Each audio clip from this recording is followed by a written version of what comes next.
Good afternoon all of you. तो कैसे हो आप लोग? आई होप आप लोग अच्छे होंगे और आप लोगों के पेपर का डेट आ गया है तो आप लोग मन लगाकर पढ़ाई भी कर रहे होंगे।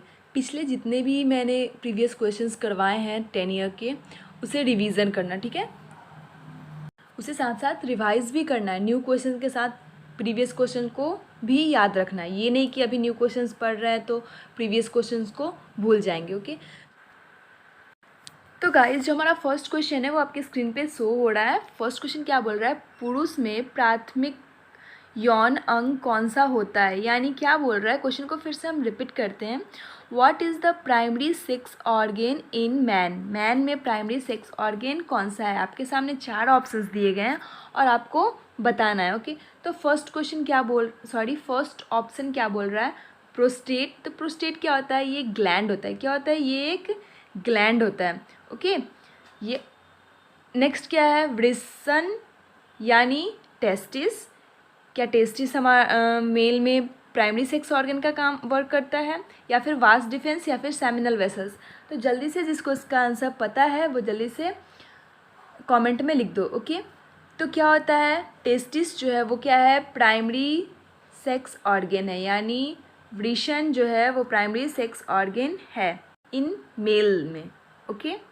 जब आप लोग रिप्रोडक्टिव सिस्टम पढ़े होगे तो उसका डायग्राम भी पढ़े होगे, और डायग्राम के साथ लेवल्ड भी रहता है। तो लेवल्ड रहता है ना, अगर आपको याद है, अगर नहीं याद है तो एक बार आप लोग खुद से रिवीजन कर लिया करो। तो जो ये छोटे छोटे जो क्वेश्चंस है ना, लोकेशन जो पूछता है कि प्रोस्टेट ग्लैंड का लोकेशन कहाँ है, वास डिफेंस क्या होता है, वास डिफेंस कहाँ पे लोकेट होता है, ये सब क्लियर हो जाएगा, ओके। तो एक बार आप लोग रिवीजन कर लेना। मेरे ख्याल से यही होना चाहिए कि आप लोग एक बार मेल और फीमेल दोनों रिप्रोडक्टिव सिस्टम को एक बार रिवीजन कर लेना, कौन से इमेजेस से? जो लेवल्ड इमेज होते हैं, ओके। चलो, तो इसी के साथ हम नेक्स्ट क्वेश्चन की तरफ मूव करते हैं। नेक्स्ट क्वेश्चन क्या बोल रहा है गाइस? सिगैमी कहलाता है। सिगैमी क्या कहलाता है, ठीक है। सिगैमी या फिर सिनगैमी से ही बोलते हैं, ठीक है। यहाँ जो स्पेलिंग है ना इंग्लिश में वो मिस्टेक है, ओके।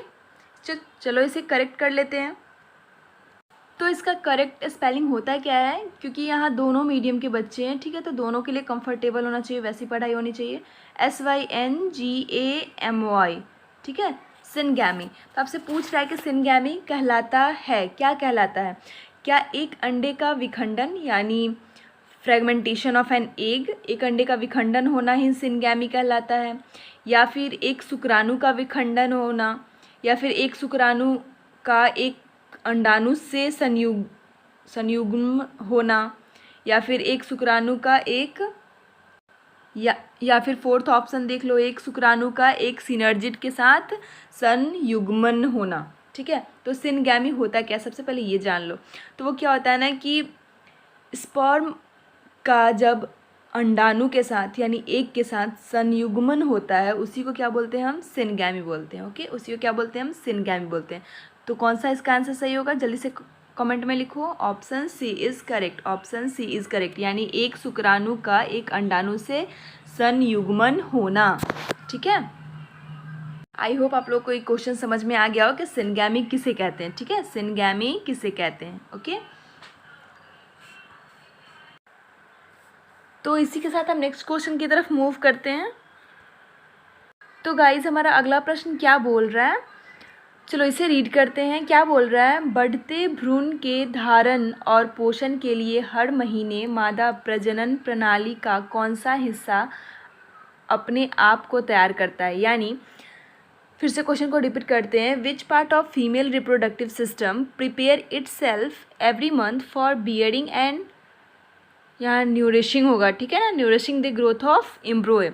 एम्ब्रोए के डेवलपमेंट के लिए हर मंथ फीमेल रिप्रोडक्टिव सिस्टम में कौन ऐसा पार्ट है जिसको एक फीमेल रिप्रोडक्टिव क्या करती है? रेडी करती है, प्रिपेयर करती है। किस चीज़ के लिए?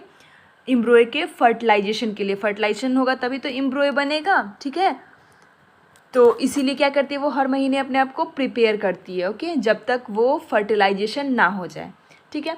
तो कौन सा हिस्सा? तो ऑप्शंस की तरफ मूव करते हैं। सर्विक्स, फर्स्ट ऑप्शन क्या बोल रहा है? सर्विक्स यानी गर्भाशय, ग्रीवा, या फिर गर्भाशय, या फिर योनि, या फिर अंडाशय। तो क्या होता है? आप सभी को पता है कि यूटेरस। क्या होता है? यूटेरस यानी गर्भाशय, ओके। ये क्वेश्चन आप लोग समझ में आ गया होगा कि तो इस क्वेश्चन में आपसे सिंपली पूछ क्या रहा था कि कौन सा हिस्सा जो खुद को क्या कर रही थी, प्रिपेयर कर रही थी किस चीज़ के लिए, फर्टिलाइजेशन के लिए, ताकि उसमें एम्ब्रॉय का ग्रोथ हो सके अच्छे से, ठीक है। तो वो हिस्सा क्या था, गर्भाशय यानी यूटेरस, जो मेंस्ट्रुअल साइकिल होता है इन फीमेल बॉडी। ओके, तो वो क्या होता है, हर 28 डेज़ पे होता है, ठीक है ना, रिपीट होता है हर 28 डेज़ पे। तो जो एग अनफर्टाइल रह जाता है वो 28 डेज़ के बाद क्या हो जाता है, ब्रेक हो जाता है और न्यू एग का फॉर्मेशन हो जाता है, ठीक है। यानी खुद को प्रिपेयर कर लेता है ताकि उसमें अगर फर्टिलाइजेशन हो रहा है तो एम्ब्रॉय का डेवलपमेंट अच्छे से हो सके। तो आई होप आप लोग को ये क्वेश्चन समझ में आ गया होगा। इसी के साथ हम नेक्स्ट क्वेश्चन की तरफ मूव करते हैं। नेक्स्ट क्वेश्चन क्या बोल रहा है गाइस, क्वेश्चन नंबर 4 क्या बोल रहा है, there is only one passage for the flow of urine and semen in human males which is called. मानव नरों में यूरिन और वार्डे के प्रवाह के लिए एक ही मार्ग है जिसे डैश कहते हैं, उसे क्या बोलते हैं। कि किसकी बात कर रहा है सबसे पहले इस क्वेश्चन में मेल की बात कर रहा है, ठीक है, मेल की बात कर रहा है। और क्या पूछ रहा है आपसे कि एक ऐसा पैसेज पाया जाता है किसमें, ह्यूमन मेल्स में, जिससे यूरिन भी पास होता है और सीमेन भी पास होता है, ठीक है, एक ही पैसेज से, ठीक है। अगर ये पैसेज है तो इससे क्या यूरिन भी पास होगा और सीमेन भी पास होगा। तो इसी का नाम बताना है कि आखिर इसको बोलते क्या है, इस पैसेज को बोलते क्या है, ठीक है। तो आप सभी को पता होगा कि इस पैसेज को क्या बोलते हैं, यूरेथ्रा। क्या बोलते हैं, यूरेथ्रा। तो इसका राइट आंसर क्या होगा, option C is correct. Okay, option C is correct, यानी क्या बोलते हैं उसे, यूरेथ्रा, ठीक है। तो आई होप आप लोग को ये क्वेश्चन समझ में आ गया होगा। इसी के साथ हम नेक्स्ट क्वेश्चन की तरफ मूव करते हैं। नेक्स्ट क्वेश्चन क्या बोल रहा है गाइज, गतिशील जीवाणु कोशिका को कहा जाता है, यानी गतिशील जीवाणु किस कोशिका को कहा जाता है, ठीक है। तो ऑप्शंस क्या बोल रहे हैं, गतिशील मतलब आप लोग समझ रहे होंगे मोटाइल, ठीक है, जो मतलब एक प्लेस से दूसरे प्लेस जा सके, ठीक है, उसे क्या बोलते हैं हम, गतिशील या फिर मोटाइल, ठीक है। तो वही आपसे पूछ रहा है कि motile bacterial cell is called, ठीक है। तो फर्स्ट ऑप्शन क्या दे रहा है, युग्मक, सेकंड क्या बोल रहा है, नर युग्मक, थर्ड क्या है, मादा युग्मक, और फोर्थ क्या है, आइसोगैमेट। तो बात करते हैं युग्मक की। युग्मक यानी क्या होगा, यहाँ पे कॉपुलर दिया हुआ है ना, ये सही नहीं है, ठीक है ना। युग्मक का इंग्लिश में मीनिंग कॉपुलर नहीं होता। तो यहाँ युग्मक का मीनिंग क्या हो रहा है, गैमेट, यानी मेल और फीमेल गैमेट दोनों, ठीक है। सेकंड क्या है, नर युग्मक, तो फीमेल गैमेट जो होता है वो नॉन मोटाइल होता है, ठीक है ना। कभी एक को सुने हो इधर से उधर जाते हुए, तो ये नॉन मोटाइल होता है। ओके, तो ये ऑप्शन आपका क्रॉस हो गया, फर्स्ट ऑप्शन भी क्रॉस हो गया क्योंकि इसमें गैमेट दे दिया है डायरेक्ट। आइसोगैमेट भी नहीं होता है मोटाइल, तो क्या होता है, मेल गैमेट जो होता है वो क्या होता है, मोटाइल होता है। नर युग्मक जो होता है वो गतिशील होता है, ठीक है। तो option B is correct. I hope आप लोगों को समझ में आ गया होगा। इसी के साथ हम नेक्स्ट क्वेश्चन की तरफ मूव करते हैं। तो गाइज नेक्स्ट क्वेश्चन क्या बोल रहा है, अंडा अंडाशय से कोख में किसके माध्यम से लाया जाता है, यानी फिर से क्वेश्चन को हम रिपीट करते हैं। क्या बोल रहा है, the egg is brought from ovary to warm through, मतलब ओवरी से जो एग ओवरी से कहाँ आता है, मदर वॉर्म में, यानी मदर वर्म को यूटेरस भी बोल सकते हो आप, ठीक है ना, या हिंदी में से कोख बोलते हैं। वहाँ जो आता है, वहाँ जो एग को लाता है उसको क्या कहते हैं, किसके थ्रू वो आता है, ठीक है। तो चलो ऑप्शंस की तरफ मूव करते हैं। ऑप्शन क्या बोल रहा है, गर्भाशय ग्रीव, सेकंड क्या बोल रहा है, वास डिफेंस, थर्ड क्या बोल रहा है, डिम वाहिनी या फिर गर्भाशय। तो आप सभी को पता है कि सर्विक्स क्या है, वो प्राइमरी सेक्स ऑर्गन है, वो भी कहाँ है, इन फीमेल में, ठीक है। वास डिफेंस मेल में पाया जाता है। ओविडक्ट के थ्रू ही एग क्या होता है, माँ के कोख में आता है, यानी मदर वॉर्म में आता है, किसके थ्रू, ओविडक्ट के थ्रू। ओविडक्ट को आप लोग कंफ्यूज मत होना, ओविडक्ट को ही फैलोपियन ट्यूब बोलते हैं। फैलोपियन ट्यूब का नाम सुने होंगे आप लोग, ओविडक्ट को ही अब क्या बोलते हैं, फैलोपियन ट्यूब बोलते हैं, ठीक है। ये फिंगर लाइक स्ट्रक्चर होता है ऐसे, अगर फीमेल रिप्रोडक्टिव पार्ट आपने देखा होगा, अगर पढ़ा होगा, ओके, तो ये कुछ ऐसा रहता है, ठीक है। ओके, यहाँ यही जो होता है ना ये फिंगर लाइक स्ट्रक्चर, इसी को क्या बोलते हैं हम फैलोपियन ट्यूब बोलते हैं, और इसी यहीं पे एग बनता है जिसके थ्रू ये यहाँ पे आता है, यूटेरस में आता है। ओके, तो आई होप आप लोगों को समझ में आ गया होगा। तो इस क्वेश्चन का आंसर क्या होगा? C, option C is correct. Okay, option C is correct. तो आप लोगों को समझ में आ गया किसके थ्रू एग मदर वॉर्म में आता है? तो फैलोपियन ट्यूब या फिर ओविडक्ट के कारण। ठीक है, चलो नेक्स्ट क्वेश्चन की तरफ मूव करते हैं। तो गाइज हमारा नेक्स्ट क्वेश्चन क्या बोल रहा है? अमीबा में प्रजनन कैसे होता है? यानी आपसे पूछ रहा है कि अमीबा में प्रजनन किस प्रोसेस के थ्रू होता है? तो फर्स्ट ऑप्शन क्या बोल रहा है? विखंडन द्वारा, या फिर खंडन द्वारा, या फिर मुकुलन द्वारा, या फिर लैंगिक प्रजनन द्वारा। तो आप सभी को पता है कि अमीबा होता क्या है और अमीबा में डिवीज़न कैसे होता है, यानी रिप्रोडक्शन कैसे होता है। ठीक है, तो आप चलो देखते हैं कैसे होता है। ठीक है ना, ये समझ लो, ये आपका क्या है? अमीबा है। इसका इरेगुलर शेप होता है, आप सभी को पता है। ठीक है, तो इसमें क्या होता है? ये पेरेंट सेल है। ये क्या है? पेरेंट सेल है। ठीक है, ये पेरेंट सेल है। ओके, इसके बाद इसमें क्या होता है? सबसे पहले इसमें होता है न्यूक्लियस का डिवीज़न। ये क्या है? आपका न्यूक्लियस है। ये क्या है? आपका न्यूक्लियस है। ठीक है, इसी का डिवीज़न होगा। ये 1 से 2 में कन्वर्ट हो गया। क्या हो गया? 1 से 2 में सबसे पहले क्या हो गया? न्यूक्लियस का डिवीज़न हुआ, तो इसको क्या बोलेंगे हम? Nucleus division. ठीक है, डिवीज़न। उसके बाद क्या होता है? जब न्यूक्लियस का डिवीज़न होता है तब ये इसको क्या बोलते हैं? हम इसको साइटोप्लाज्म बोलते हैं। तब ये साइटोप्लाज्मिक डिवीज़न होने लगता है, मतलब ऐसे होकर किसी भी एक जगह से दोनों न्यूक्लियस अलग अलग हो जाता है और यहाँ से डिवीज़न स्टार्ट हो जाता है। तो इसे हम क्या बोलेंगे? Cytoplasmic division, cytoplasmic division. और एटलीस्ट लास्ट में क्या होता है? ये सब दोनों अलग हो जाता है। 2 डॉटर सेल में आ गए, तो ये दोनों क्या हो गया आपका? 2 डॉटर सेल, यानी अमीबा का क्या हो गया? डिवीज़न हो गया। इसी प्रोसेस को क्या बोलते हैं हम? फीज़न या फिर बाइनरी फिजन। क्या बोलते हैं? फीजन या फिर बाइनरी फिजन। तो इस क्वेश्चन का आंसर क्या होगा? फीजन यानी विखंडन द्वारा। फीजन यानी विखंडन द्वारा। तो आई होप आप लोगों को समझ में आ गया होगा डायग्राम के थ्रू इजी वे में। ओके, तो मुझे लगता है कि आप लोगों का जो कमेंट होगा वो पॉजिटिव वे में होगा फॉर दिस लेक्चर। ओके, चलो इसी के साथ हम नेक्स्ट क्वेश्चन की तरफ मूव करते हैं। नेक्स्ट क्वेश्चन क्या बोल रहा है बच्चों? मानव प्रजनन प्रणाली का कौन सा हिस्सा माँ के रक्त से भ्रूण को पोषण प्राप्त करने में मदद करती है? यानी आपसे क्या बोल रहा है कि अगर माँ के गर्भ में कोई बच्चा है, ठीक है ना, ये सपोज ये क्या है? माँ का गर्भ है, इसमें क्या है? कोई बच्चा है। ठीक है, तो इस बच्चे को जो खाना पानी या फिर वेस्ट मटेरियल होगा वो सब कैसे बाहर आता होगा और कैसे उसको पोषण न्यूट्रिशन मिलता होगा? तभी तो वो 9 महीने तक बढ़ता है। ओके, जब तक उसको पोषण मिलेगा ही नहीं तो उसमें ग्रोथ होगा ही नहीं। तो वो किसके थ्रू उसको क्या होता है? पोषण मिलता है।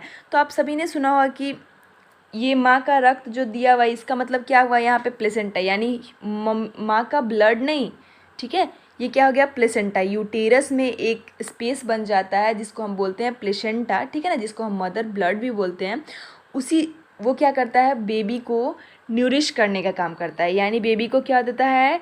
न्यूरिशमेंट देता है। ठीक है, वाटर देता है, जो भी बेबी को ज़रूरत की चीज़ें होती है ना वो सब प्रोवाइड करता है। तो किसके थ्रू प्रोवाइड कर देता है? तो आप सभी को पता होगा कि जब बच्चा जन्म लेता है तो उसके नाभि से ना एक पतला सा ट्यूब लाइक स्ट्रक्चर जुड़ा हुआ होता है। किससे जुड़ा होता है? वो माँ के रक्त से, यानी मदर ब्लड, यानी उसको हम और क्या बोलते हैं? प्लेसेंटा ही बोलते हैं। ठीक है ना, प्लेसेंटा से जुड़ा होता है।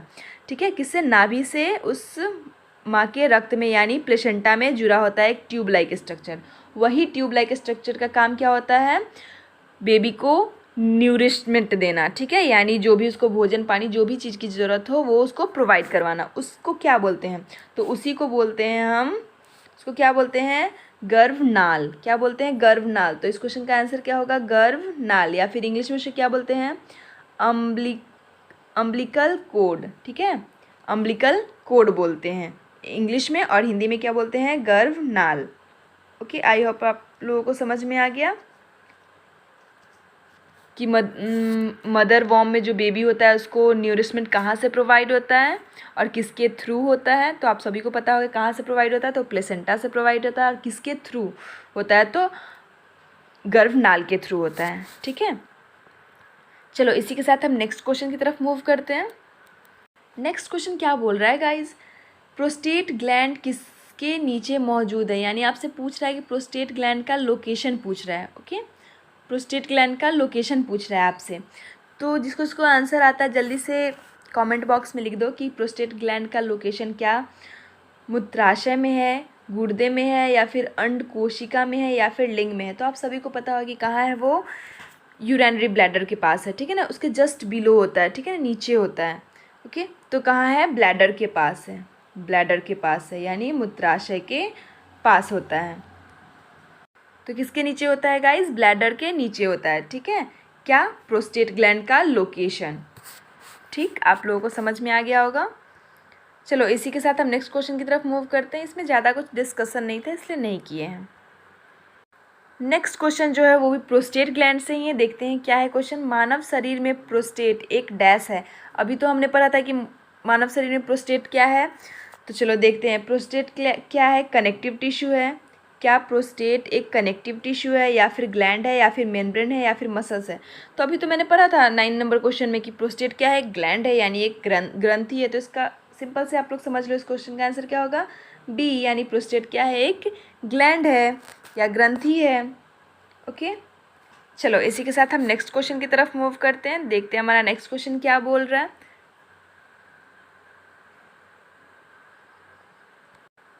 तो गाइस जो हमारा नेक्स्ट क्वेश्चन है वो क्या बोल रहा है, उस अंग का नाम दो जहां भ्रूण विकसित होता है। यानी आपसे क्या पूछ रहा है, उस ऑर्गन का नाम पूछ रहा है जहां क्या भ्रूण विकसित होता है। यानी इम्ब्रोय क्या होता है, विकसित होता है। इम्ब्रोय में क्या होता है, ग्रोथ होता है, डेवलपमेंट होता है, ठीक है। तो उसी अंग का आपसे नाम पूछ रहा है। तो जिसको उसको इस क्वेश्चन का आंसर पता है जल्दी से कमेंट बॉक्स में लिख दो कि उस अंग का नाम क्या है। क्या वो गर्भाशय है यानी यूटेरस है, या फिर फैलोपियन ट्यूब है, या फिर यूरेटर है, या फिर गर्भाशय ग्रीवा है। जल्दी से इस क्वेश्चन का आंसर दो कि उस अंग को क्या बोलते हैं। उस अंग को क्या बोलते हैं जहाँ क्या इम्ब्रोय का डेवलपमेंट होता है यानी विकास होता है, ठीक है। तो उसे क्या बोलते हैं, हम गर्भाशय बोलते हैं। क्या बोलते हैं उसे, हिंदी में हम गर्भाशय बोलते हैं, और इंग्लिश में उसे क्या बोलते हैं, हम यूटेरस बोलते हैं। क्या बोलते हैं, यूटेरस बोलते हैं, ठीक है। चलो इसी के साथ हम नेक्स्ट क्वेश्चन की तरफ मूव करते हैं। नेक्स्ट क्वेश्चन क्या बोल रहा है गाइज, निषेचन के परिणाम स्वरूप किस एक का निर्माण होता है। यानी फर्टिलाइजेशन जब होता है ह्यूमन बॉडी में तो क्या चीज़ फॉर्म्ड होता है, क्या बनता है, ठीक है। फर्टिलाइजेशन आप लोग समझते होंगे, फर्टिलाइजेशन किसे बोल रही हूँ मैं, स्पर्म किसके साथ फ्यूज होता है, एग के साथ फ्यूज़ होता है, यानी दोनों मिल जाता है, ठीक है ना, फ्यूज़ हो जाता है एक दूसरे के साथ। तो क्या बनाता है, इसी प्रोसेस को बोलते हैं फर्टिलाइजेशन। और आपसे क्या बोल रहा है कि इस फर्टिलाइजेशन के बाद क्या बनाता है, ठीक है। तो देखते हैं ऑप्शंस की तरफ मूव करते हैं। क्या वो अंडाशय बनाता है, या फिर रोगाणु कोशिका बनाता है, या फिर युग्मक बनाता है, या फिर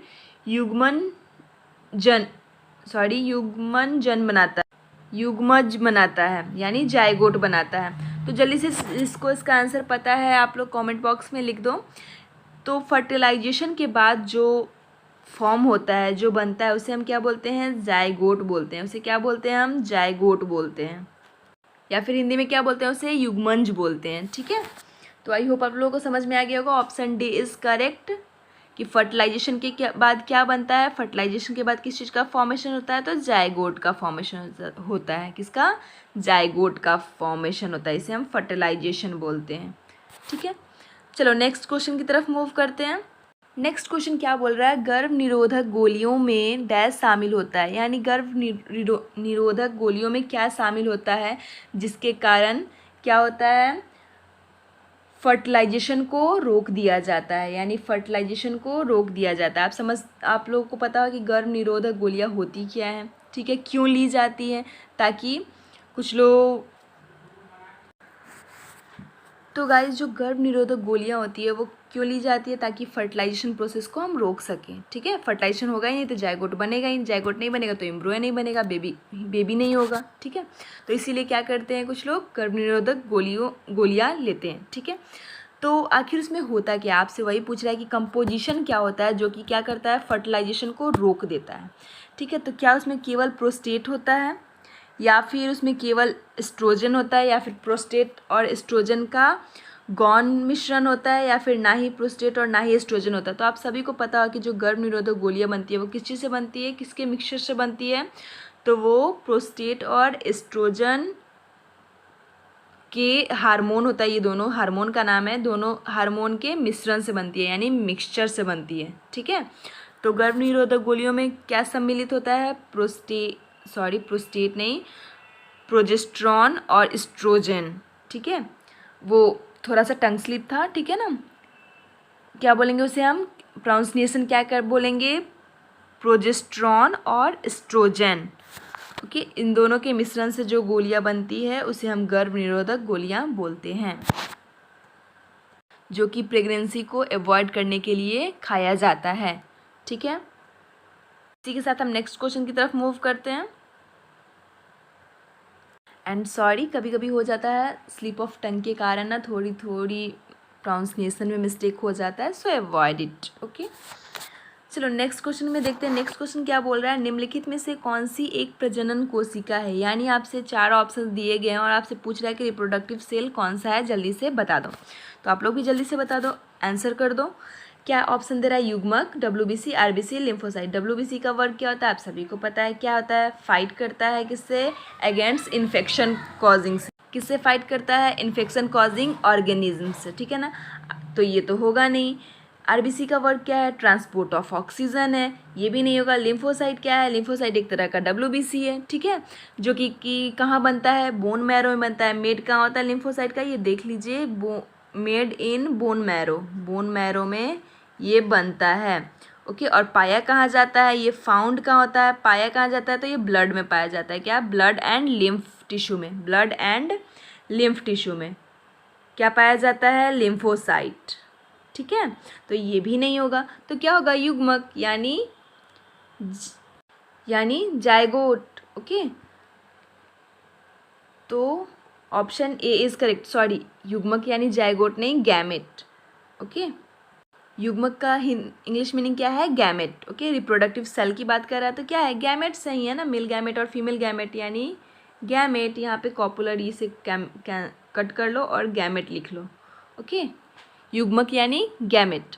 चलो नेक्स्ट क्वेश्चन की तरफ मूव करते हैं। आज के सेशन का लास्ट क्वेश्चन क्या है देख लेते हैं।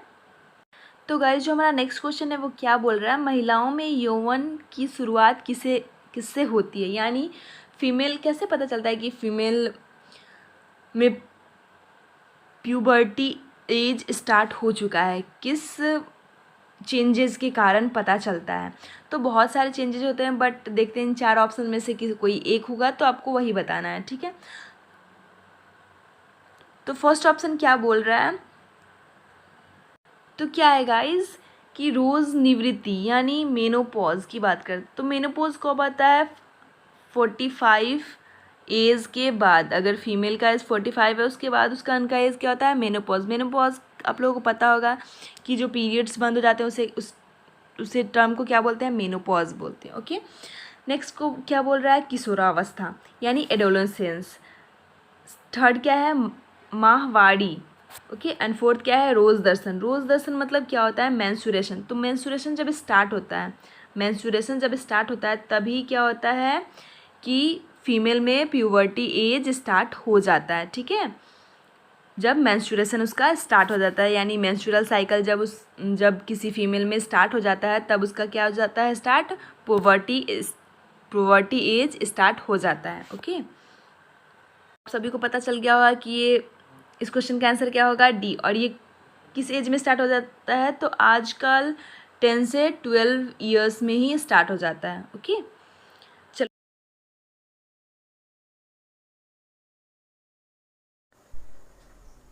अ very special good evening to all of you my dear students. तो कैसे हो आप लोग? आई होप आप सभी लोग ठीक हो, तैयारी भी अच्छी चल रही होगी, है ना।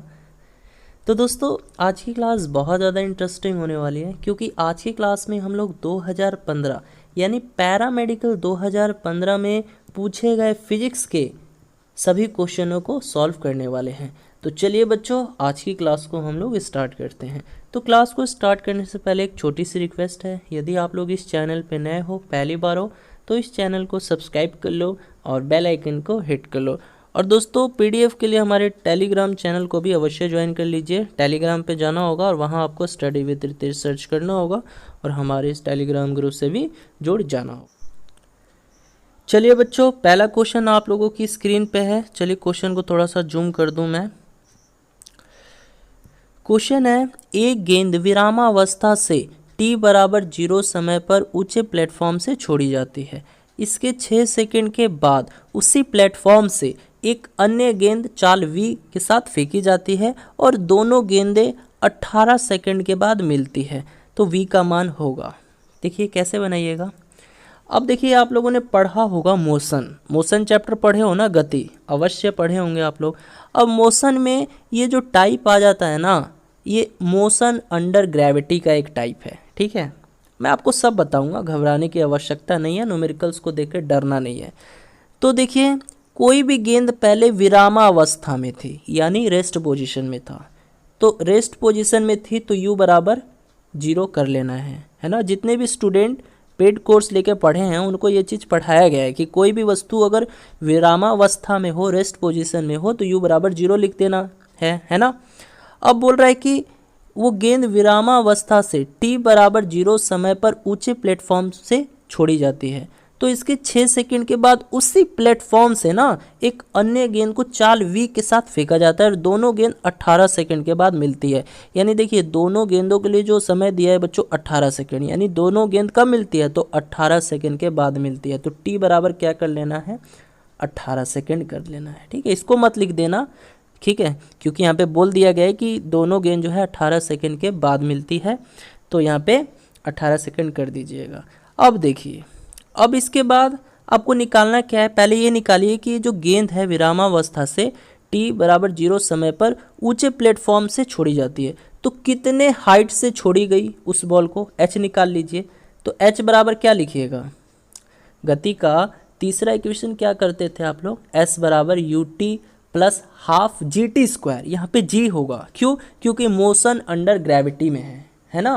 हाँ, मोशन अंडर ग्रेविटी में है, तो यहाँ पे क्या हो जाएगा, दूसरा इक्वेशन क्या हो जाएगा, h बराबर ut plus half gt square होगा बच्चों, a नहीं होगा। a क्यों नहीं होगा, क्योंकि यहाँ पे मोशन अंडर ग्रेविटी में, इसीलिए g का वैल्यू हम लोग रखेंगे। ठीक है, हाँ, क्योंकि देखिए क्वेश्चन में बोला भी गया है कि g का मान जो है रखना है और g का मान 10 मीटर पर सेकंड स्क्वायर लेना है। ठीक है, तो यहाँ से देखिए तो u कितना है, 0 है, t कितना है, t 18 है गुने, तो ये पूरा रिजल्ट 0 ही मिलेगा, तो मैं इसको पूरा 0 कर देता हूँ। प्लस में हाफ g कितना है, देखिए 10 बोला है, और t कितना है बच्चों, 18 है, लेकिन t का स्क्वायर करना है ना, तो 18 गुने 18 कर देता हूँ मैं। ठीक है, तो 2 पच्चे 10, तो यहाँ से बच्चों h कितना आ जाएगा, देखिए 18 पच्चे 90, 90 में फिर से 18 से गुना कीजिएगा, तो ये हाइट आ जाएगा बच्चों कितना, 1620 है ना। हाँ, 18 90 कितना होता है, 162, और 1 0 का 1 0, यानी कितना आ गया, ये आपका 1620 आ गया हाइट। तो बच्चों जैसे कि हम लोगों ने हाइट निकाल लिया, कितना आया था हाइट आपका आया था 1620। ठीक है, 1620 इतना आया था। अब यहाँ से यहाँ तक फिर से पढ़िए आप लोग, है ना। तो बोल रहा है कि इसके 6 सेकंड के बाद उसी प्लेटफॉर्म से एक अन्य गेंद को चाल v के रफ्तार से फेंका जाता है और दोनों 18 सेकंड के बाद मिलती है। यानी देखिए 6 सेकंड के बाद फेंका जाता है उस गेंद को प्लेटफॉर्म से, और फिर ये दोनों गेंद 18 सेकंड के बाद मिलती है। तो एक चीज़ बताइए, दूसरी गेंद को जो समय लगा होगा कितना लगा होगा, मुझे बता दीजिए। दूसरी गेंद का जो समय होगा वो क्या होगा, दूसरी गेंद का जो टाइम होगा वो क्या होगा, देखिए 6 सेकंड के बाद जो है उसी प्लेटफॉर्म से अन्य गेंद को फेंका जाता है चाल v के रफ्तार से, तो दोनों गेंद जो है ना ये 18 सेकंड के बाद मिल जाती है। तो 18 में से 6 को घटा दीजिए, पता चल जाएगा कि दूसरी गेंद का जो समय लगा होगा वो क्या लगा होगा, हाँ तो 12 सेकंड लगा होगा। ठीक है, दूसरी गेंद का जो समय है 12 सेकंड है। इसके बाद बोल रहा है कि जब इसको 6 सेकंड के बाद उसी प्लेटफॉर्म से फेंका जाता है ना इस गेंद को, तो ये चाल v के रफ्तार से जाता है। तो यहाँ पे चाल v जो है यानी क्या है, फाइनल वेलोसिटी है, तो हमेशा फाइनल वेलोसिटी बराबर हो जाएगा इस केस में इनिशियल वेलोसिटी के। ठीक है, क्योंकि देखिए क्वेश्चन में बोल दिया है कि 6 सेकंड के बाद उसी प्लेटफॉर्म से एक अन्य गेंद को चाल v के रफ्तार से फेंका जाता है, तो इस केस में हमेशा v जो है ये बराबर होगा u के, है ना। फाइनल वेलोसिटी बराबर में इनिशियल वेलोसिटी हो जाएगा। तो अब पूछ रहा है कि आप इसी v का वैल्यू बताइए कितना आ रहा है। ठीक है, जबकि देखिए हमको h दे दिया है, ये क्या है, टाइम है, और v u भी मतलब दे चुका है, तो अब बताइए यहाँ से अगर मुझे क्या निकालना है, v निकालना है, तो मैं यहाँ पे क्या लगाऊंगा, गति का कौन सा फॉर्मूला लगाऊंगा, गति का कौन सा इक्वेशन लगाऊंगा, तो दूसरा क्या है, वही है h बराबर ut प्लस में हाफ GT²।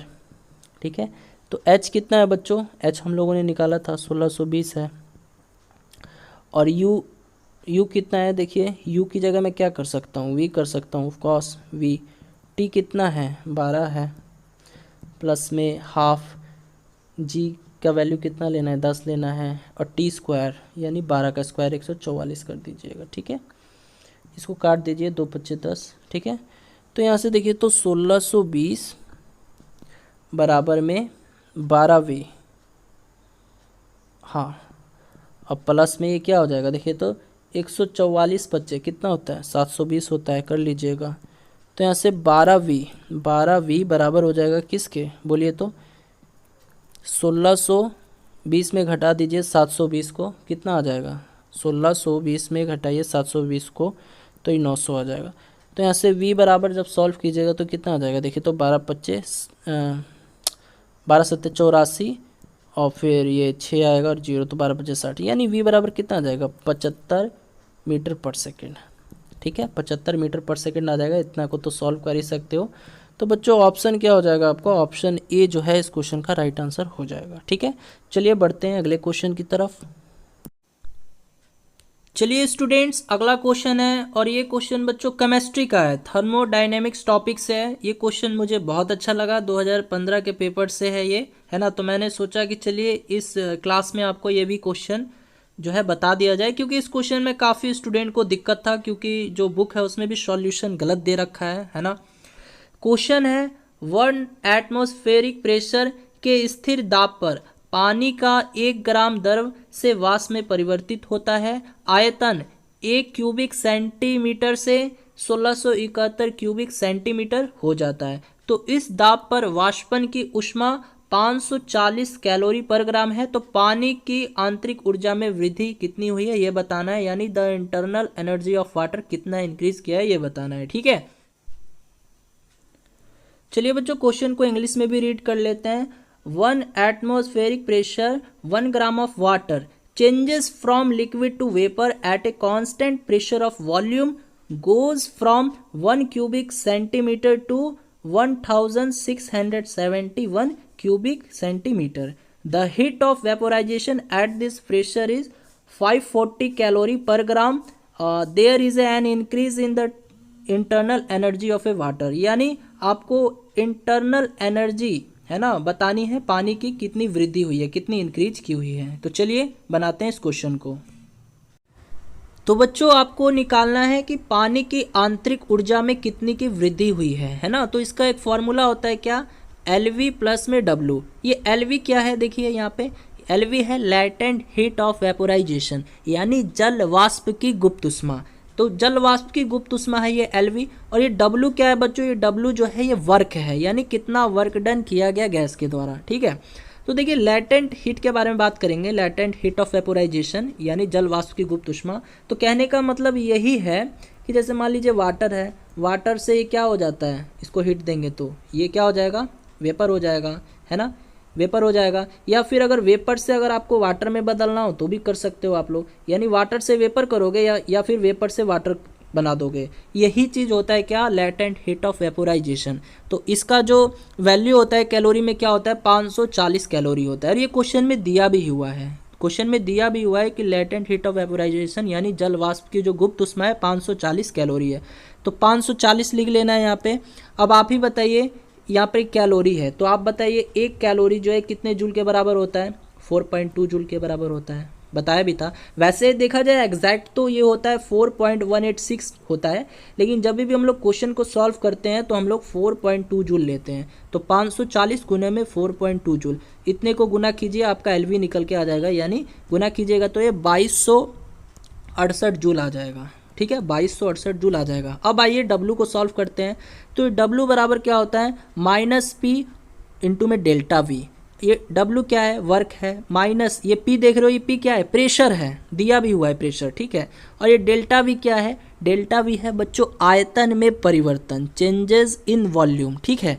तो अब देखिए यहाँ पे ध्यान से समझना है, प्रेशर कितना दिया हुआ है देखिए तो, हाँ एटमॉस्फेरिक प्रेशर कितना है 1 atm है, तो 1 atm कर देना है। और डेल्टा वी का मतलब क्या है, आयतन में परिवर्तन, इसको लिखते हैं V2 माइनस V1, है ना। वॉल्यूम 2 में से वॉल्यूम 1 को घटा दीजिएगा, यही होता है डेल्टा वी। अब देखिए एक एटमॉस्फेरिक प्रेशर ये कितने जूल के बराबर होता है, तो ये याद रखना है बच्चों 101 जूल के बराबर होता है, ठीक है। अब यहाँ से देखिए V1, अब आप लोग पूछेंगे सर ये V2 और V1 कहाँ दे रखा है, तो देखो क्वेश्चन में दे रखा है 1 क्यूबिक सेंटीमीटर, है ना, 1 क्यूबिक सेंटीमीटर दे रखा है, तो ये 1 क्यूबिक सेंटीमीटर है। आपको मालूम होना चाहिए वॉल्यूम को जो है लीटर में किया जाता है, तो 1 क्यूबिक सेंटीमीटर है, तो इसको हमको लीटर में बदलना होगा। तो लीटर में बदलिएगा तो क्या कीजिएगा, यानी 1 क्यूबिक सेंटीमीटर है, इसको लीटर में बदलना है, तो 1 को क्या कीजिएगा 1 में भाग दे दीजिएगा 1000 से, तो 1 में जब 1000 से भाग दीजिएगा तो ये इतना आ जाएगा, यानी 0.001 लीटर। इसी तरह से ये भी देखिए 1671 क्यूबिक सेंटीमीटर है, तो इसमें भी भाग दीजिए 1000 से, तो 1000 से भाग दीजिएगा तो ये भी जो है बच्चों लीटर में आ जाएगा, यानी कितना आ जाएगा 1.671 लीटर, ठीक है। तो अब आपको पता चल गया ये V1 है, ये V2 है, ये वॉल्यूम 1 है, ये वॉल्यूम 2 है, तो घटा लीजिए, वॉल्यूम 2 में से वॉल्यूम 1 को घटा लीजिए तो कितना आ जाएगा 1.67, और ये 101 जूल है, माइनस 101 जूल है, तो इतने को कीजिए तो ये कितना आ जाएगा, कैलकुलेट कीजिएगा, जोड़ गुना इतना तो कर ही सकते हो, तो ये आ जाएगा 168 माइनस 168.67 आ जाएगा। तो बस हो गया, आप लोगों ने LV भी निकाल लिया और W भी निकाल लिया। तो अब आप लोग नहीं बता दीजिएगा पानी की आंतरिक ऊर्जा में कितनी की वृद्धि हुई है, यानी डेल्टा वी, क्या है ये डेल्टा वी वही है पानी की आंतरिक ऊर्जा में वृद्धि, तो इसका LV प्लस W होता है, LV कितना निकाले आप लोग 2268, और माइनस कर दीजिएगा क्योंकि देखिए यहाँ पे साइन माइनस का है, तो प्लस बीच में प्लस है ना, तो प्लस माइनस क्या होता है माइनस होता है, और माइनस 168.67, तो इतने को कीजिए तो ये कितना आ जाएगा 2099, यानी ऑप्शन ए जो है आपका सही आंसर हो जाएगा, तो 2099.3 जूल, ठीक है। तो ऑप्शन ए, देखिए बहुत से बच्चों को कंफ्यूज था ये क्वेश्चन, कंफ्यूजन थे काफ़ी बच्चे, तो बताइए समझ में आया कि नहीं आया, जल्दी से सभी स्टूडेंट बोलेंगे, आप लोग को बच्चों समझ में आया कि नहीं आया, बताइए जल्दी से। चलिए बहुत अच्छी बात है ना, चलिए बढ़ते हैं अगले क्वेश्चन की तरफ। क्वेश्चन है बच्चों, ए आवृत्ति यानी ए फ्रीक्वेंसी n से गाता है और b फ्रीक्वेंसी यानी आवृत्ति n/8 से गाता है। यदि दोनों की ऊर्जा समान है और a का आयाम यानी a का एम्पलीट्यूड स्मॉल a है, तो b का आयाम यानी b का एम्पलीट्यूड क्या होगा, यही बच्चों बताना है, ठीक है। तो अब आप ही बताइए क्या होगा इस क्वेश्चन का आंसर। तो देखिए आपको डायरेक्ट याद रखना है कि ये जो आवृत्ति है ना, यानी ये जो फ्रीक्वेंसी है, ये आयाम पर निर्भर नहीं करता, यानी ये जो फ्रीक्वेंसी है ये एम्पलीट्यूड पे डिपेंड नहीं करता, है ना। यदि दोनों की ऊर्जा समान है ना, और ए का एम्पलीट्यूड ए है, स्मॉल ए है, तो बी का भी एम्पलीट्यूड क्या होगा बच्चों, ये भी जो है स्मॉल ए ही होगा। आई बात समझ में, कब, लेकिन देखना हमेशा याद रखना ऊर्जा समान होनी चाहिए, तो ऊर्जा समान है और फिर ए का आयाम यानी ए का एम्पलीट्यूड स्मॉल ए दे रखा है, तो बी का भी आयाम वही होगा, यानी स्मॉल ए ही होगा, ठीक है। हाँ, क्योंकि दोनों की ऊर्जा समान है इसीलिए दोनों के एम्पलीट्यूड भी समान होंगे। तो आप ही बताइए बच्चों ऑप्शन कौन सा होगा, तो ऑप्शन ए जो है आपके इस क्वेश्चन का राइट आंसर हो जाएगा, ठीक है। हाँ, चलिए बढ़ते हैं अगले क्वेश्चन की तरफ। चलिए बच्चों अगला क्वेश्चन है, ठीक है, थोड़ा सा मैं इसको जूम कर देता हूँ, फिर हम लोग इस क्वेश्चन को पढ़ के सॉल्व करते हैं। तो बोला है कि जब 2 एम्पियर की एक धारा एक बैटरी में ऋणात्मक से धनात्मक टर्मिनल की ओर प्रभावित होती है, तब इस पर विभवांतर 12 वोल्ट है ना।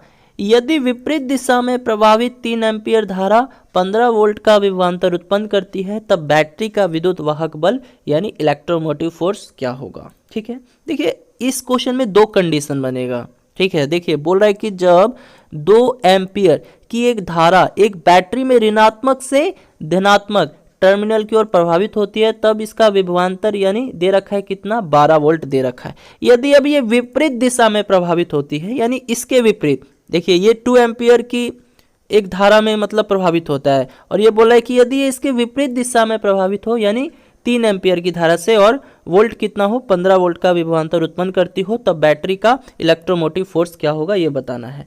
तो देखिए बच्चों, आपको एक सूत्र याद रखना होगा, जब भी ऐसा क्वेश्चन आए यानी एम्पियर दे दे, वोल्ट दे दे, इलेक्ट्रोमोटिव फोर्स दे दे, है ना, विद्युत वाहक बल, ये सब दे देना, तो आपको एक फॉर्मूला मालूम होगा आप लोगों को कि स्मॉल आर बराबर ये हो जाता है बच्चों capital E minus V upon में स्मॉल आई। अब देखिए ये आप लोग देख रहे हो ये स्मॉल आर ये क्या है, इंटरनल रेजिस्टेंस है, आंतरिक प्रतिरोध है। तो आंतरिक प्रतिरोध बराबर हो जाएगा ई माइनस वी अपॉन में आई। ये ई क्या है, इलेक्ट्रोमोटिव फोर्स है, विद्युत वाहक बल है, जो कि हमको निकालना है। क्वेश्चन में यही बोला है ना कि बैटरी का विद्युत वाहक बल निकालिए। और वी क्या है, वोल्ट है, आई क्या है, करंट है। ठीक है, तो आइए इसको एक बार फिर से मैं लिख लेता हूँ। क्या मैं बताया था, स्मॉल आर बराबर में capital E minus V upon में आई। अब मैंने बताया था ना कि इस क्वेश्चन में 2 केस होगा, यानी एक बार आप लोग यहाँ से यहाँ तक पढ़िएगा तो एक केस हो जाएगा, पहली स्थिति हो जाएगी, फिर आपको यहाँ से यहाँ तक पढ़ना होगा, वो आपकी दूसरी स्थिति हो जाएगी। तो चलिए पहली स्थिति में देखते हैं। पहली स्थिति में जो है करंट आपको दे दिया गया है, यानी ये जो आई है आपको दे दिया गया है बच्चों कितना, 2 एम्पियर। ठीक है, और फिर इसके बाद देखिए वोल्ट दे दिया गया है 12 वोल्ट, समझ में आ रहा है। वी कितना दे दिया है, 12 वोल्ट दे दिया है। ठीक है, तो अब आप इस फॉर्मूला का यूज कीजिए। आर बराबर पहली स्थिति के लिए आर बराबर क्या हो जाएगा, कैपिटल ई जो कि हमको निकालना है, माइनस वी कितना है, 12 है, तो 12 कर लीजिए, और अपॉन में आई कितना है, 2 है। तो देखिए ये पहला इक्वेशन बन गया। ठीक है, पहला इक्वेशन बच्चों बन गया। अब आइए दूसरी स्थिति में चलते हैं, सेकंड। तो सेकंड में मैं डायरेक्ट लिखूंगा। ठीक है, देखिए आई कितना दे रखा है बच्चों, बोला है कि यदि विपरीत दिशा में प्रभावित, यानी इसके विपरीत दिशा में प्रभावित होती है 3 एम्पियर की धारा, तो आई कितना हो गया, 3 एम्पियर हो गया। आई 3 एम्पियर हो गया, और 15 वोल्ट का विभवांतर उत्पन्न करती है। 15 वोल्ट का जो है बच्चों विभवांतर उत्पन्न करती है, विपरीत दिशा में जाती है, तो ये 15 वोल्ट जो है ना माइनस में हो जाएगा, हमेशा याद रखना, क्योंकि ये विपरीत दिशा में प्रभावित करती है। धारा तो 3 एम्पियर है, लेकिन वोल्ट जो है 15 वोल्ट है, लेकिन ये माइनस में हो जाएगा, क्यों, क्योंकि इसके विपरीत दिशा में प्रभावित होती है। तो v बराबर -15 हो जाएगा। बस अब यहाँ से सेकंड स्थिति जो है इसको कीजिए, यानी r बराबर लिख सकते हो ना आप लोग, r बराबर कैपिटल ई जो कि निकालना है, और माइनस फॉर्मूला में देखो दिया हुआ है स्मॉल r बराबर कैपिटल ई माइनस में, अब v कितना है, v करना है ना, तो v जो है कितना है, -15 है, तो माइनस माइनस क्या हो जाएगा, डायरेक्ट मैं 15 कर सकता हूँ कि नहीं कर सकता हूँ।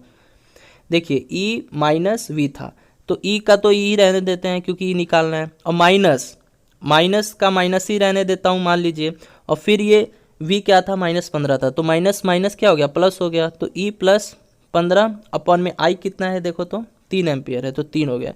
तो ये बच्चों सेकेंड कंडीशन हो गया। आ रही है बात समझ में, ये पहली कंडीशन है और ये सेकंड कंडीशन है, दोनों को बराबर कर दीजिए, आंसर आ जाएगा। चलिए दोनों को देखो मैं बराबर करता हूँ, यानी ये पहला इक्वेशन बन गया, ये दूसरा इक्वेशन बन गया, ये तो दोनों को मान लीजिए बराबर कीजिएगा आप लोग। ठीक है, यानी दोनों को बराबर कीजिए, ई माइनस, पहला इक्वेशन क्या था, ई -12 अपॉन में 2, और फिर बराबर में ई +15 अपॉन में 3। तो देखिए क्रॉस मल्टीप्लाई कर दीजिए, तो देखिए ये 3e हो जाएगा, ये कितना हो जाएगा, 12 36 बराबर में ये 2e हो जाएगा, और प्लस में 30। तो देखिए तो 3e में से 2e को घटा दीजिएगा तो e आ जाएगा, जो कि निकालना है हमको, और ये 30 है और ये 36 है, ये 36 उधर जाएगा तो क्या हो जाएगा, 66 हो जाएगा, यानी 66 वोल्ट। तो इलेक्ट्रोमोटिव फोर्स कितना आया बच्चों, विद्युत वाहक बल कितना आया, तो ये 66 वोल्ट आया है। चलिए ऑप्शन देख लेते हैं, तो ऑप्शन में भी बच्चों दिया है, तो ऑप्शन डी जो है आपके इस क्वेश्चन का राइट आंसर हो जाएगा। समझ में आ रहा है बच्चों। चलिए बच्चों अगला क्वेश्चन है केल्विन पैमाने पर मानव शरीर का सामान्य तापमान कितना होता है? बताइए, केल्विन स्केल पे जो ह्यूमन बॉडी है उसका टेम्परेचर कितना होता है? 280, 290, 300 या 310 केल्विन? ये सब केल्विन में है, केल्विन कर दीजिएगा और बताइए जल्दी से। हर एक स्टूडेंट बताएंगे केल्विन पैमाने पर जो मानव शरीर है, ह्यूमन बॉडी है, टेम्परेचर कितना होता है? तो जी हाँ दोस्तों, यदि आप लोगों ने जवाब दिया है 310 केल्विन, देन आप लोग का आंसर सही है। तो बच्चों याद रखना है 310 केल्विन होता है, ठीक है। केल्विन पैमाने पर मनुष्य का जो शरीर का तापमान होता है वो 310 केल्विन होता है। अगर मैं आपसे पूछूं सेल्सियस में, बताइए सेल्सियस पैमाने पर मनुष्य के शरीर का तापमान कितना होता है? और फ़ारेनहाइट पैमाने पर मनुष्य के शरीर का तापमान कितना होता है? तो बच्चों सेल्सियस पर कितना होता है? जल्दी बोलिए। देखो होता तो है 36.9 डिग्री सेल्सियस, लेकिन हम लोग एग्जैक्ट क्या लेते हैं? 37 डिग्री सेल्सियस, ठीक है। तो 37 डिग्री सेल्सियस लेते हैं। और बात करेंगे फ़ारेनहाइट पैमाने पर ह्यूमन बॉडी का टेम्परेचर क्या होता है? तो ये होता है 98.6 फ़ारेनहाइट, ठीक है। 98.6 फ़ारेनहाइट होता है, डिग्री फ़ारेनहाइट, ठीक है। 98.6 डिग्री फ़ारेनहाइट होता है, ठीक है। तो ये क्वेश्चन आपको याद करके रखना है, ठीक है, पूछा जा सकता है। तो चलिए बढ़ते हैं। हाँ, एक क्वेश्चन और बताइए तो, ये डिग्री फ़ारेनहाइट और डिग्री सेल्सियस आपस में किस तापमान पर इक्वल होते हैं? डिग्री पूछा जा सकता है क्योंकि ये क्वेश्चन पूछ दिया है, तो इससे रिलेटेड 2-4 क्वेश्चन और है वो भी बता दीजिए ना। तो डिग्री सेल्सियस है ना, डिग्री सेल्सियस और डिग्री फ़ारेनहाइट ये आपस में किस तापमान पर बराबर होते हैं? डिग्री सेल्सियस और डिग्री फ़ारेनहाइट आपस में कब बराबर होते हैं? किस टेम्परेचर पर बराबर होते हैं? बताओ, ये बराबर होते हैं किस टेम्परेचर पर? तो जी हाँ दोस्तों, किस टेम्परेचर पर बराबर होते हैं? तो ये -40 डिग्री सेल्सियस पे, ठीक है, -40 डिग्री सेल्सियस पे ये आपस में इक्वल हो जाते हैं। तो बच्चों चलिए बढ़ते हैं अगले क्वेश्चन की तरफ। और गाइस क्लास अच्छी लग रही हो, इंटरेस्टिंग लग रही हो तो एक लाइक जरूर दे देना, ठीक है। चलिए बच्चों, क्वेश्चन है 1 मीटर इसके बराबर है। तो 1 मीटर कितने एंगस्ट्रॉम के बराबर है? तो 10 के पावर 10 एंगस्ट्रॉम, 10 के पावर 8 एंगस्ट्रॉम, 10 के पावर 6 एंगस्ट्रॉम या 10 के पावर 7 एंगस्ट्रॉम? बता दीजिए, जल्दी से जवाब दीजिएगा हर एक स्टूडेंट, जल्दी से। तो जी हाँ दोस्तों, यदि आप लोगों ने जवाब दिया है ऑप्शन ए, देन सही हैं आप लोग। तो 1 मीटर ये बराबर हो जाता है बच्चों 10 के पावर 10 एंगस्ट्रॉम के, ठीक है, ये याद रखना है। अगर मैं आपसे यही पूछता कि 1 एंगस्ट्रॉम ये कितने मीटर के बराबर होता है? 1 एंगस्ट्रॉम ये कितने मीटर के बराबर होता है? तो क्या बोलते हैं आप लोग? 10 के पावर -10 मीटर। आ रही है ना बात समझ में?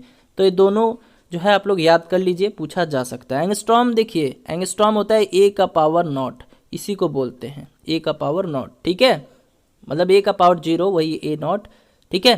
तो ये याद कर लीजिएगा, A का पावर 0 यानी इसी को एंगस्ट्रॉम बोलते हैं। और 1 एंगस्ट्रॉम ये बराबर हो जाता है 10 का पावर -10 मीटर। बढ़ते हैं अगले क्वेश्चन की तरफ।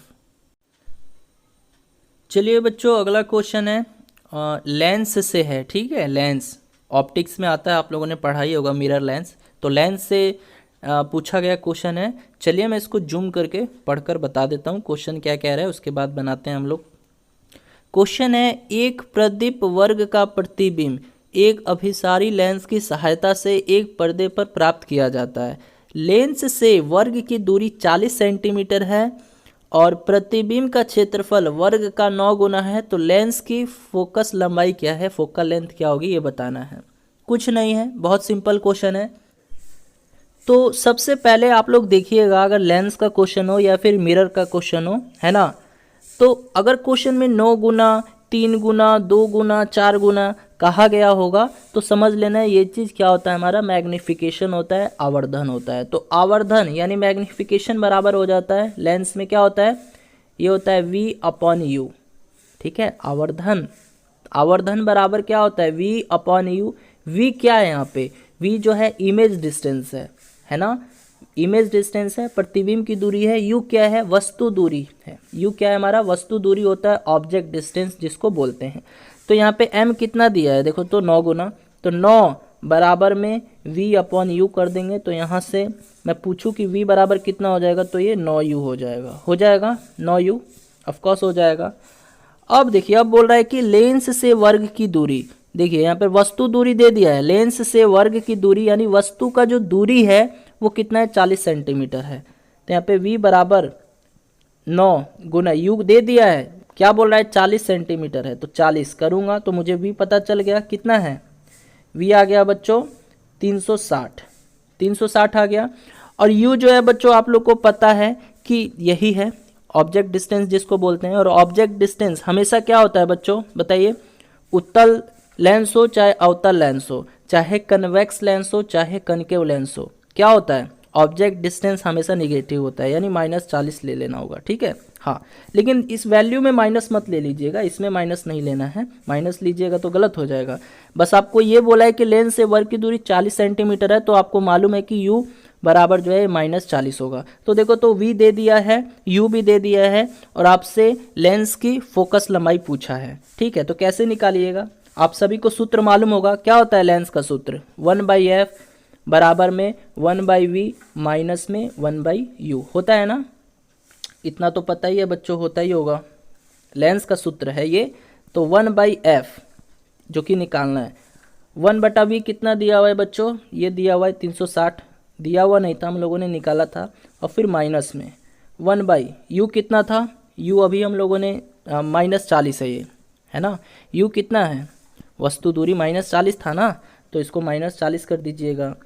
तो अब यहाँ से मैं डायरेक्ट लिखता हूँ, देखिए माइनस माइनस ये चीज़ प्लस हो जाएगा, तो मैं पूरा प्लस ही कर देता हूँ। तो एलसीएम लीजिएगा 360 और 40 का, तो 360 आएगा, ये 1 हो जाएगा और ये 9 हो जाएगा, यानी 1/f। तो यहाँ से 1/f कितना आ जाएगा, देखो, तो यहाँ पे मैं लिखता हूँ 1/f बराबर में 10/360, तो 1 0 से 1 0 खत्म। तो f बराबर कितना आ जाएगा, देखो पलट दो इसको, f को ऊपर ले जाओगे तो 36 भी ऊपर चला जाएगा, यानी f बराबर 36 सेंटीमीटर। आ रहा है समझ में, हाँ। तो लेंस की जो फोकस लंबाई होगी वो कितना होगी, 36 सेंटीमीटर होगी। चलिए बढ़ते हैं अगले क्वेश्चन की तरफ। अगला क्वेश्चन है बच्चों, मानव के लिए श्रव्य तरंगों की आवृत्ति हर्ट्ज में होती है, यानी ऑडिबल वेव का जो रेंज होता है हर्ट्ज में वो कितना होता है, तो 5 से 1000 हर्ट्ज के बीच में, या 1000 हर्टेज से 10,000 हर्टेज के बीच में, या 20 हर्टेज से 20,000 हर्टेज के बीच में, या 100 हर्टेज से 1,00,000 हर्टेज के बीच में। तो जल्दी से जवाब दीजिएगा स्टूडेंट्स। देखिए ये क्वेश्चन कितना सिंपल क्वेश्चन पूछता है, कभी कभी कुछ क्वेश्चन सिंपल भी रहेंगे और कुछ क्वेश्चन ऐसे रहेंगे जो आप लोगों ने पढ़ा भी नहीं होगा अच्छे से, है ना। बट आप इस चैनल पे आए हो तो आपको इस चैनल के माध्यम से हर एक चीज़ मिलेगा, ठीक है, हर एक टॉपिक मैं करवाऊंगा। बस आप लोग यूं ही सपोर्ट कीजिए, यूं ही प्यार बनाए रखिए। तो देखिए बच्चों क्या होगा, श्रव्य तरंगों की जो आवृत्ति होती है वो क्या होती है, 20 हर्टेज से 20,000 हर्टेज के बीच में होती है, ठीक है। तो देखो यहाँ पे 3 प्रकार की तरंग होती है। देखिए, एक होता है श्रव्य तरंग जिसको ऑडिबल वेव कहते हैं हम लोग, ऑडिबल वेव, ठीक है। और इसका रेंज क्या होता है, तो इसका रेंज अभी मैं बताया 20 हर्टेज से 20,000 हर्टेज के बीच होती है। एक होता है अवश्रव्य तरंग, अवश्रव्य तरंग, इसको क्या कहते हैं बच्चों, इसको हम लोग कहते हैं इंग्लिश में infrasonic wave, infrasonic wave, infrasonic wave. इसका रेंज क्या होता है बताइए, इंफ्रासोनिक वेव कहते हैं इसको, अवश्रव्य तरंग को इंफ्रासोनिक वेव कहते हैं। इसका रेंज क्या होता है, तो ये बच्चों होता है 20 हर्ट्ज से नीचे, 20 हर्टेज से नीचे की आवृत्तियों वाली आवाज़ होती है, यानी 20 हर्टेज से नीचे होता है इसका। और एक होता है बच्चों प्राश्रव्य तरंग, तीसरा जो है ये होता है प्राश्रव्य तरंग। इसका रेंज क्या होता है बच्चों, इसको इंग्लिश में क्या कहते हैं, इसको इंग्लिश में कहते हैं ultrasonic wave, ultrasonic wave, ultrasonic wave. इसका रेंज बता दीजिए क्या होता है, इसका रेंज अल्ट्रासोनिक वेव, इसका रेंज क्या होता है बच्चों, तो बच्चों इसका जो रेंज होता है वो होता है 20,000 हर्टेज से अधिक, है ना, 20,000 हर्टेज से अधिक वाली आवृत्तियों वाली आवाज़ होती है, 20,000 हर्टेज से अधिक आवृत्तियों वाली आवाज़ होती है। यानी 3 प्रकार की मैं तरंग बताया, श्रव्य तरंग है, इसका रेंज क्या होता है 20 से 20,000 हर्टेज के बीच में होता है। अवश्रव्य तरंग है, इसका रेंज क्या होता है 20 हर्टेज से नीचे की आवृत्ति वाली आवाज़ होती है ये। और प्राश्रव्य तरंग है, इसका क्या होता है 20,000 हर्टेज से अधिक आवृत्ति वाली आवाज़ होती है। ठीक है, अब देखो क्वेश्चन ये भी पूछ लेता है कि चमगादड़ जो है बैट्स वो किस प्रकार की ध्वनि उत्पन्न करते हैं। तो ये मैं कई बार बता चुका हूँ, बताइए चमगादड़ की ध्वनि कैसी होती है, वो कौन सी ध्वनि तरंग उत्पन्न करते हैं। तो वेरी गुड, प्राश्रव्य है ना, प्राश्रव्य तरंग जो है ये चमगादड़ यानी बैट्स जो है उत्पन्न करते हैं। और याद रखना ये ध्वनि तरंग जो है ये मनुष्यों द्वारा नहीं सुनी जा सकती। प्रश्न पूछ सकता है कि प्राश्रव्य तरंगें यानी अल्ट्रासोनिक वेव मनुष्य द्वारा सुनी जा सकती है या नहीं सुनी जा सकती। तो नहीं सुनी जा सकती। तो प्राश्रव्य तरंगें जो है ये मनुष्य द्वारा नहीं सुनी जा सकती, नहीं सुनी जा सकती। ठीक है, तो बच्चों ये था आपका पैरामेडिकल 2015 का पेपर यानी फिजिक्स का। यानी फिजिक्स में टोटल जो है 8 क्वेश्चंस पूछे गए थे जो मैंने आप लोगों को बता दिया। ठीक है, तो दोस्तों यदि आप लोग और ऐसी वीडियो चाहते हो, अगर आप लोग चाहते हो कि मैं 2016, 17, 18, 19, 20 तक का मैं कंप्लीट करूं, तो आप लोग अपनी राय जरूर दीजिएगा वीडियो के कमेंट सेक्शंस में। यदि वीडियो अच्छी लगी हो तो इस वीडियो को लाइक कर देना और चैनल पर नए हो तो इस चैनल को भी सब्सक्राइब कर लेना।